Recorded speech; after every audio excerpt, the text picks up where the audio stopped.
Good evening, folks. It's the Deb and Dave show. So this is another short take, the second one. And we're going to call this one Things Aren't Always What They Seem, because there are often reasons why actions are taken that people don't understand and they just jump to conclusions. So here's Dave. So as a union rep, I often say that if I do something and if I do something in response that pisses off both parties, typically means that I'm doing the right thing. And in this case, Joe Biden, he is proposing policy on the whole transgender athletes issue. So what it is he is attempting to put through, and by the way, it's not going to pass right away because it has to go through a scumbag house, but he is saying that a flat-out transgender ban is not allowed through Title IX. However, federal funding to federally funded schools, high schools, and colleges could potentially be blocked if it can be proven that people are harmed in some way, mostly physical, through whatever transgender sports program it is. As we have said, there is no data. Right.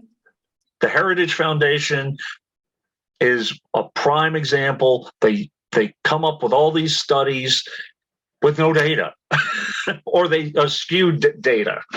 So let me just say something. Joe Biden's trying to avoid what the House has already done. The House has already passed. This House of Representatives, the House of Horrors that we are currently living under, has already passed a national ban on transgender sports, transgender people participating in sports. So that will not go anywhere because it's probably never going to see the light of day in the Senate. But if the Senate flips, I promise you, there will not only be a national ban on abortion, but there will be a national ban on transgenders participating in sports. And I believe that the Republican Party will make a national ban on gender affirming care. You people need to understand what we're saying here. Okay. By the way, it's already happened in one state. As I was preparing for this show, getting everything ready before we were about to go on, this broke for me. Okay. Doug Bergman, I believe is his name, governor of North Dakota, has just come out with a flurry of bans. He came out with a ban on transgender sports in North Dakota. Mind you, there has been no transgender athlete of record in high school or college in North Dakota for the past 20 or so years, but he decided it was such a threat that he was going to put it in. He's also put a ban in on gender affirming care, just so you know, and a 6-week ban on abortion. So this is why Joe Biden is putting this in. All right. And I know activists are upset because it potentially opens the door for blocking of federal funding. I do get that. But if he doesn't try to do this or try to do something, then there's going to be state by state by state bans. By the way, you can't block it. He's saying you can't block it without empirical data proving that there's harm. It's not going to ever be any of that. Right. The fact of the matter is the ban that the Republicans put through is unilateral with no evidence of anything. They don't care about data. This is what we're saying here. All right. People think that Joe Biden's not fighting for transgender Americans. That's flat out wrong. He absolutely is. They say he's not fighting hard enough. I don't know how much harder you could actually fight than he has, because the Republicans aren't going to change who they are. Right. This is MAGA America. Get a clue, folks. The House of Representatives is totally MAGA now. And there's enough MAGAs in the Senate to make this even worse, should they win power. And the rest of the people in the Senate are remaining mute. They're not taking sides on anything. By the way, if you want to stop all of this, vote. Vote blue. Vote blue, okay?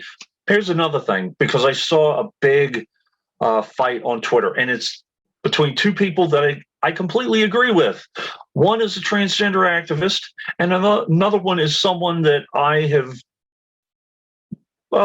discussed things privately, okay? And I know he's also a Democrat and hardcore for human rights. So you have a straight male arguing with an activist, a transgender activist, about Kamala Harris and whether or not she's done enough. The transgender activist is saying she's not done enough because whatever, Mulvaney that was the social activist that she wrote a birthday card to or whatever. That's not enough. That's just words. It's not actions. Kamala Harris is vice president. She is not in the legislative body. She is pushing messages. She's doing what she can. I understand that you want her to push harder, but it's not what she's doing at the moment. And she's going to back up Biden on this, which is trying to stop everything. So I understand. And by the way, the other individual, the individual backing Kamala, I happen to agree with him, but don't fight with the activists. You guys are fighting each other. Fight the right. Right.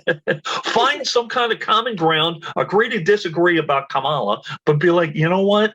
I agree with you that transgender issues are of utmost importance, because once you go after your transgenders, you're going, the right goes after transgenders. They're going to go after biracial marriage. They're going to go after contraception.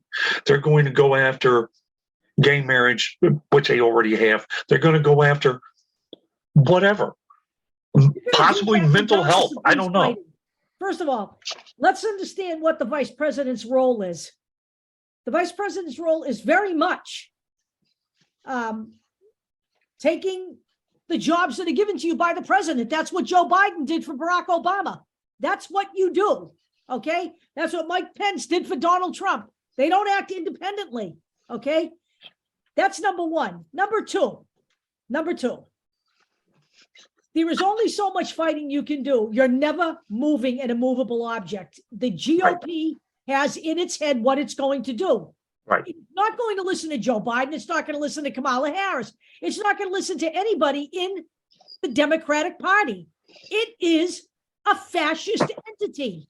If you want this all to change, you're going to need to vote them out.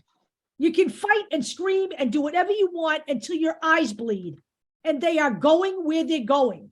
The way to solve this problem is to get them out of office. Okay? One more thing I wanted to mention, because I put the links in here, I put some data in here in regards to the percentage of education that is federally funded. We're talking about high school education, which is 7.9%.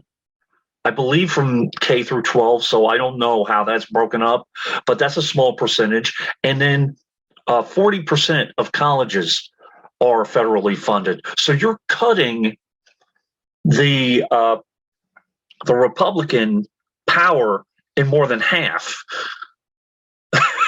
in this fight. Right. Okay.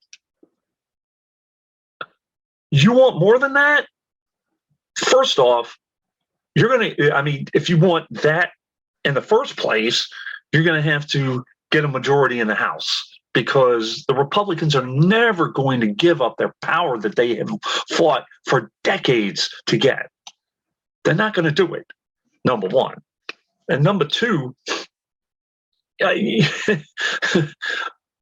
you have to take step by step by step to get this back, and stop fighting one another. Look at, if you wanted a better outcome between now and 2024, well, perhaps more than 52% of registered Democrats should have voted. How's that? Let's start there. 52% of Democrats voted in the midterms. After the insurrection, after listening to all of the stuff, all of the executive orders that were anti-trans that Donald Trump put through, after all of that, 52% of Democrats voted. That's it. Okay? That's it. All right. You wanted a better outcome. Joe Biden told you what you had to do. You needed to hold the House. We should never have lost the House of Representatives. That's absurd. Okay. We had a 9-seat lead. That's because of not voting. All right. Yes, I know there's gerrymandering. I got it. But if every Democrat that was registered had voted, we could have overcome that.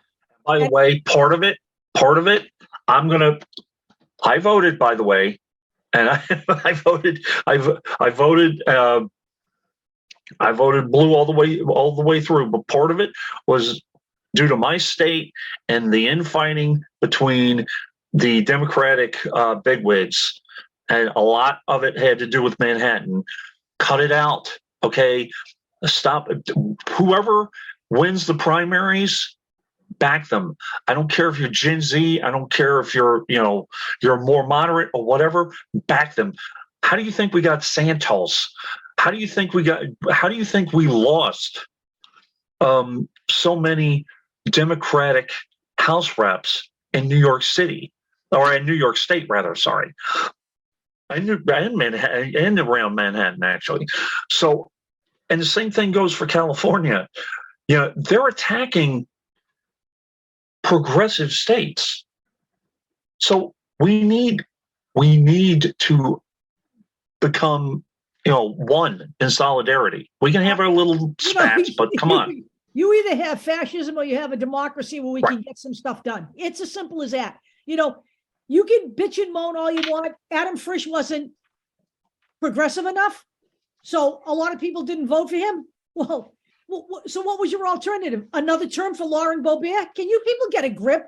I mean, seriously. And by the way, before we got back in, right, before we end this, just so everybody knows, because some people might not know us, I am a straight white male who happens to be a union rep and happens to have an education degree.